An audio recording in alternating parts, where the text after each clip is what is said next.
So today I get to introduce Wyatt Stutzman, who has grown up in a small town of 300 people near Eastern Oregon. There he grew up on a family farm, and with that background, that led him into getting a bachelor's degree in agriculture at Oregon State University. And then he joined my program in Extension Weed Science in the fall of 2020. He's had the pleasure of working on a native plant species project where we're looking at early stages of weed control in various native species. And he's seen more grasses than he can stand. He's done an excellent job. Take it away, Wyatt. Thank you very much, Dr. Nolte. As he was saying, I've been working primarily on a herbicide tolerance screening project with Texas native grasses. So today I'm going to be telling you guys how I've been going about that, as well as a little bit about what we found so far. Maybe. So a little bit before I got down here, a native grass seed producer outside of Lubbock came to Dr. Nolte asking about how we could control weeds during early growth stages of those native grasses. Now, with the increasing idea of restorative planting, i.e. more native species across the state, this was a very intriguing question. Native grasses are very good at taking up their space and really suppressing weeds once they're emerged. That being said, one of the qualities of a very good weed is that of rapid growth. So when we look at these native grasses, they are very susceptible to that rapid growth of similarly timed emerging weeds. That being said, there are herbicides that are labeled for grasses, but there are very few that are actually labeled for native species in particular, and especially that of early emergence or early growth stage, sorry. So this project was primarily a two-part project, that of greenhouse as well as fields. We looked at the greenhouse for efficiency and really kind of getting an idea of what herbicides could possibly work. We did some very preliminary studies where we went through more herbicide treatments and more species than I can care to talk about.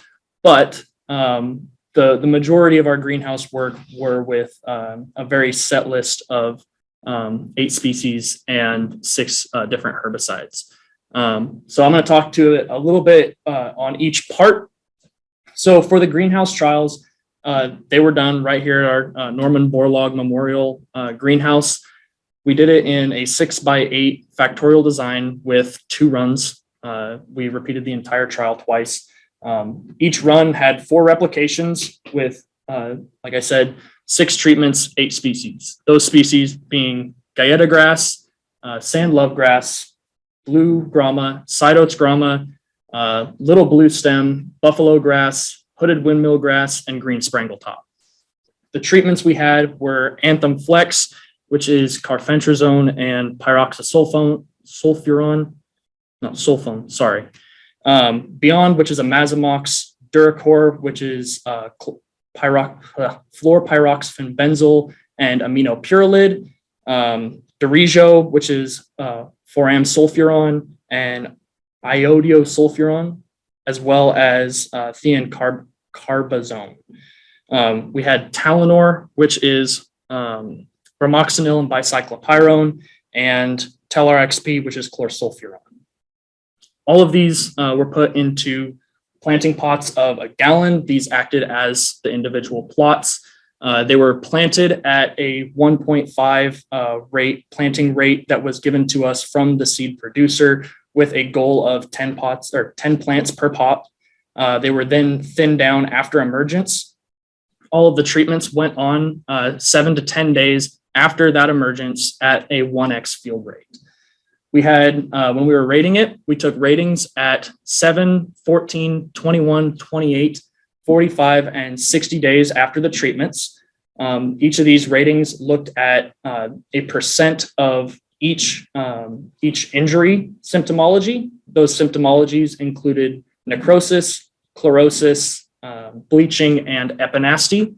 We also looked at stunting, and we looked at this in the form of average plant height as well as dry biomass that was taken immediately after the 60-day rating. And we looked at,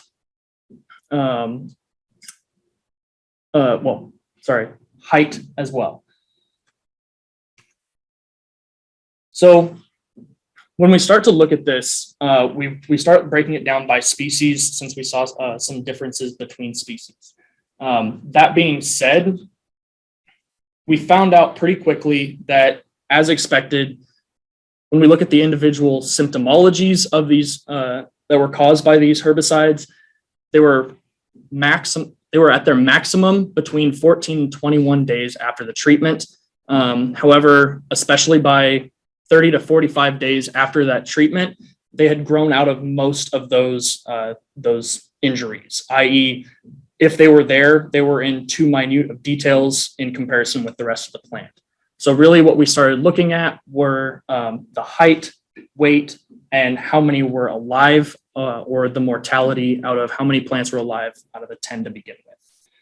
So when we look at blue grama, we start to see that out of the alive, they tend to fall off. We have Telar coming in as the only species or the only treatment that is significantly similar to the untreated check. But when we start to look at kind of a ranking system of what is our next best, we have Duracor and Beyond and Talinor. And you'll start to see a little bit of a trend as we continue to go on. As we start looking at weight to look at how well they caught up, Duracor was not quite significantly the same. However, that being said, we had Duracor, Beyond, and again, Talinor and Telar following up. As we look at Guyetta grass, our alive, we have Telar, Duracor, and Beyond that were all statistically the same, between 1 and 2 plants dying from that treatment. When we look at the weight and how well they caught back up to that untreated check, is when we start to fall off a little bit. Beyond, Telar, and Duracor were again our a consistent top 3 coming in.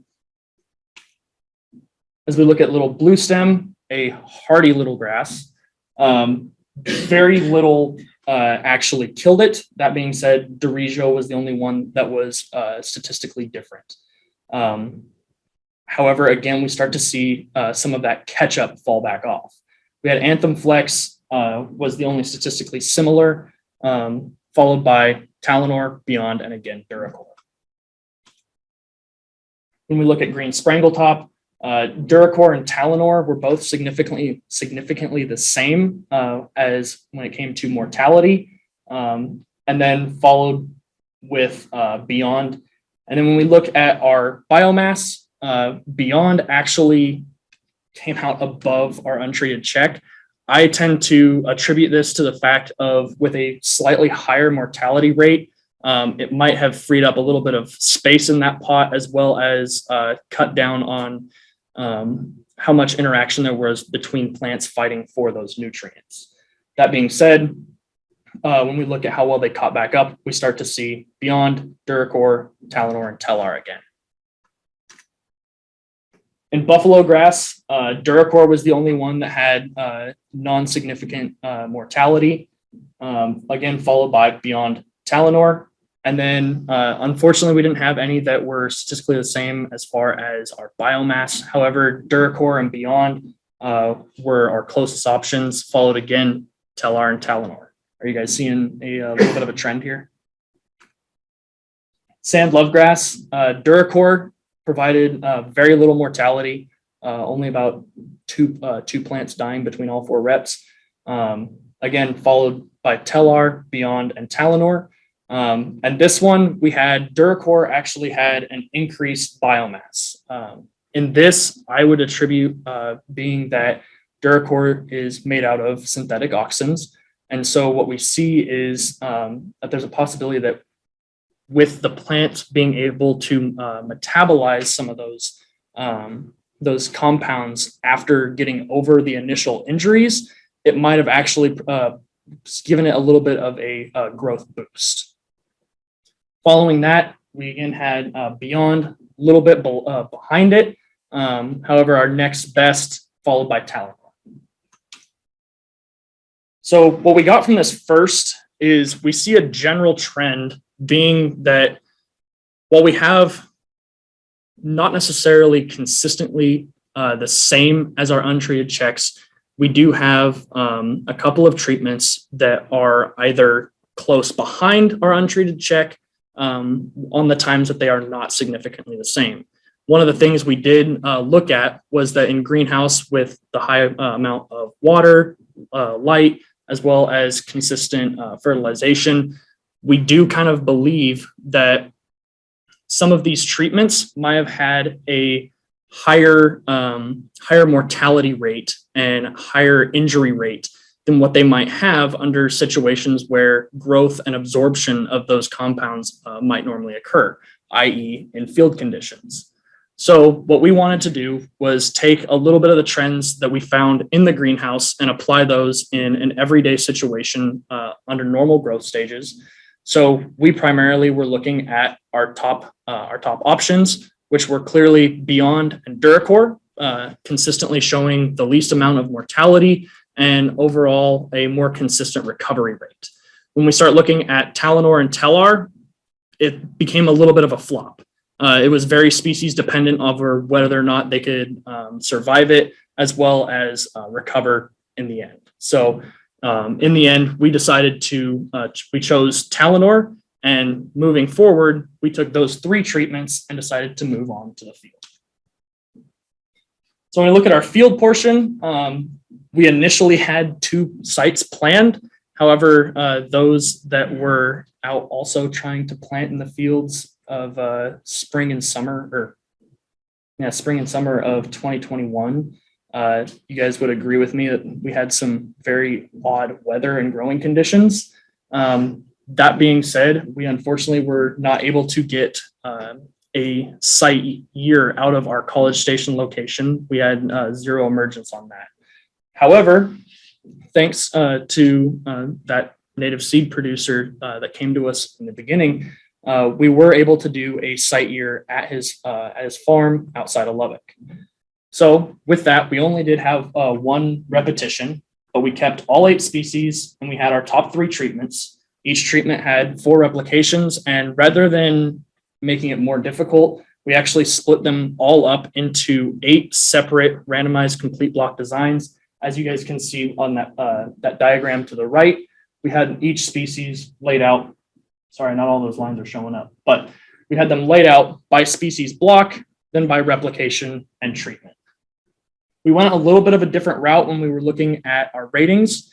One, between having Lubbock or Muleshoe more precisely being so far away, we took ratings at 7, 14, and 21 days.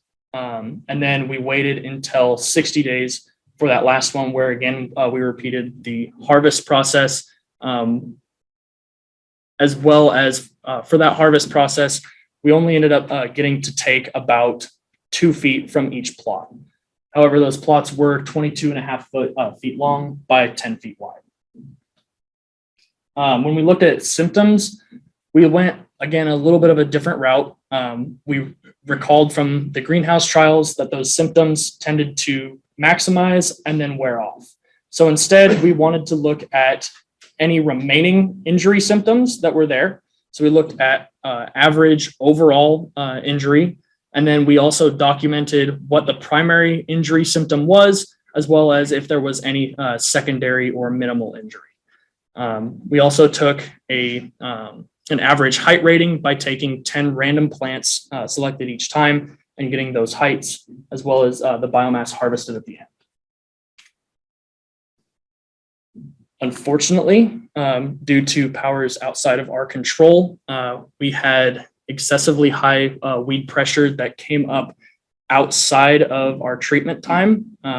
So it would have been a great test to see how well these treatments would have worked in reality on the weed control as well. However, a lot of this weed pressure came up after the time that the treatment was already done. and unfortunately, we were told that it would be taken care of, but due to scheduling conflicts, nobody was able to get out there and actually control the weed pressure in the plots. That being said, of the data that we were able to harvest, we were able to still take our heights at the end, as well as, like I said, that 2 feet per plot of biomass. When we look at the heights, we can still see the trends of, it's a little bit species specific when it comes to the variation. However, we see that weed pressure at times in our uncontrolled check. Our treatments, for those of you guys that are trying to separate out those treatments at the bottom, 1 being our uncontrolled check, 2 being beyond, 3 Duracor, and 4 Talinor. We tend to see that we have that injury between our treatments and our untreated check. However, they're relatively consistent, if not slightly below our untreated. So we can see here on our left that between each species, we have a slight downward trend, but in most of them, they're close, if not overlapping. As we start to look at our biomass, this is where our untreated checks really suffered, and we had less to compare to. As the few plants that were able to escape through that weed pressure, they tended to be tall, but not have much on them. That being said, the few plots that didn't have that weed pressure, we see a little bit more of a difference in our biomass, which would pose a little bit more of a problem for our ranchers out there. When it comes to seed producers, less so. So when we look at our field trials, we're looking a lot more at our trends. We can consistently see that Duracor and beyond still kind of pose our best options. And then we already understood going into it that Talinor or Telar, had we chosen to go with it, were kind of our hope that under field conditions, we wanted to see, would there be less of a mortality and a better catch up in the end? Unfortunately, we did not see that. That being said, we're still hopeful for our 2 treatments that might be some good options for producers. With the interesting field trials, though, we will be looking at 2 new field trials this year, hopefully to be done and analyzed as quickly as possible for those of you guys that are really interested in this. But we will have 2 more site years with the exact same treatments and species going in. I would like to thank my advising committee. They've been incredibly helpful in really kind of guiding me in where this should be going, as well as what specifically I should be looking at, as well as my lab, the Weed Science Extension Lab.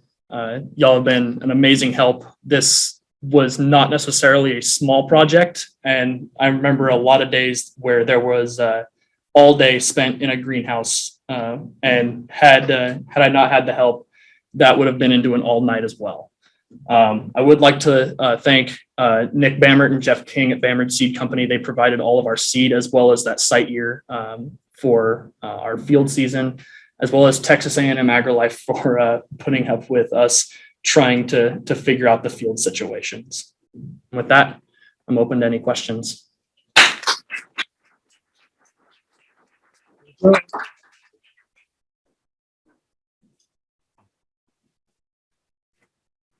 Questions? Oh, here's a close one. What native grass species do you think got hit the hardest by most herbicides? So out of the species that continued on through all of our trials, I would say buffalo grass. We had Beyond and Duracor tended to show that less of a mortality rate and overall less injury. However, once you get outside of that, mortality rate tended to be pretty high. I believe it was half of our treatments had almost 100% mortality rate. And of the few that didn't die from it, there pretty much was no recovery. So I'd say buffalo grass for that. So I'm a little bit curious to all the chemicals that you have used. Do they have the same effect against weed as well? Because it seems like even though some native grass tolerates some of the chemicals better, but maybe those chemicals are less effective against weed as well. That is a great question. With any herbicide, you are going to see variation between every species. That being said, when we selected the herbicides, we were looking primarily at herbicides that have traditionally been used or have at least shown effectiveness against weeds that ranchers and seed producers are commonly going up against. And because of that, we didn't necessarily look at the weed control in this. Instead, we were looking, we were choosing to trust the literature on that they were effective to begin with, and that now we're just looking at what they can be used on.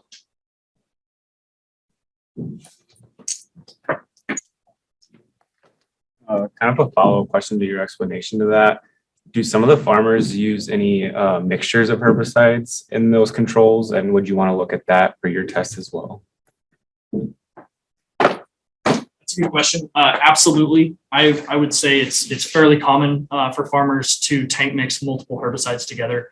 That being said, because we wanted to identify whether each herbicide was strictly safe on that, we wanted to be able to separate out and be able to really pinpoint, okay, because if we had done tank mixtures, then we would have been left with the question, okay, well, which herbicide was it that was really causing the damage on these crops? So farmers definitely do tank mix multiple herbicides together, but due to us trying to identify exactly which ones can be used, that's why we didn't mix multiple herbicides together.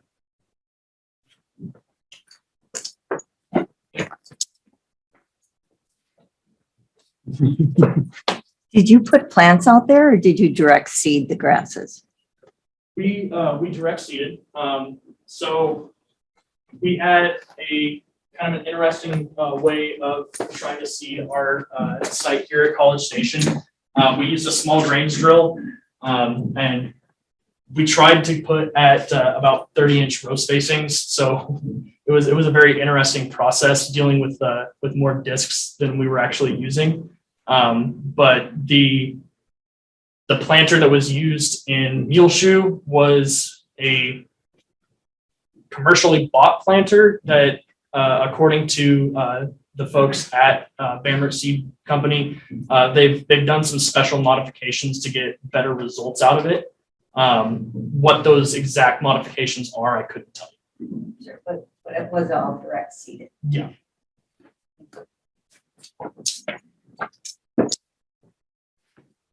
So I was curious, Beyond worked fairly well, right? That was kind of your top one. Yeah, I'd say between Beyond and Duracore. Yeah. What do you think is the potential for selecting these grasses for improved resistance to Beyond?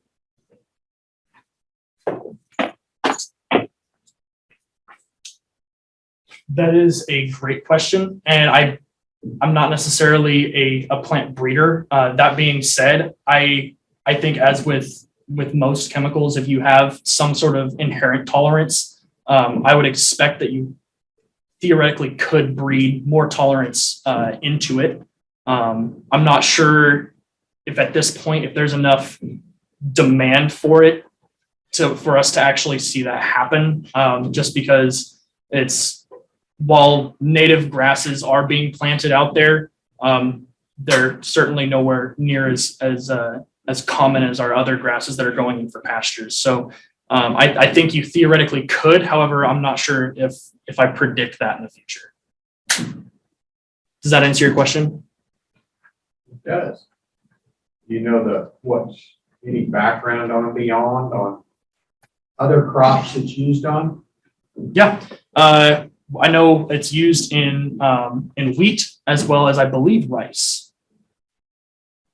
Don't quote me on the rice one.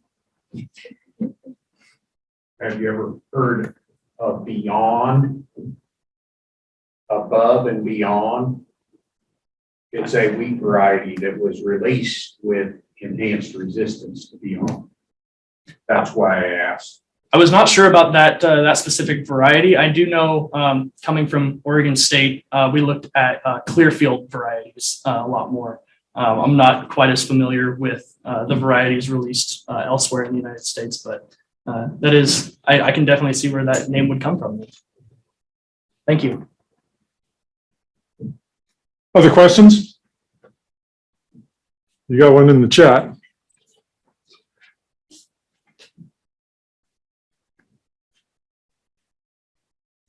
In your field trial, did you see any differences in weed population variation within your grass species? Strictly from observation, I would say yes. There were some of our grasses that were able to outcompete in the end. I'd say the one that comes to mind more clearly would be green sprangletop. In all of our treatments, including the untreated check, we tended to see a lot less of a weed density, which was great for data collection. I just wish that it would have translated to a few more of those species. Other questions? Go once, twice, 3 times. Let's thank our speakers again.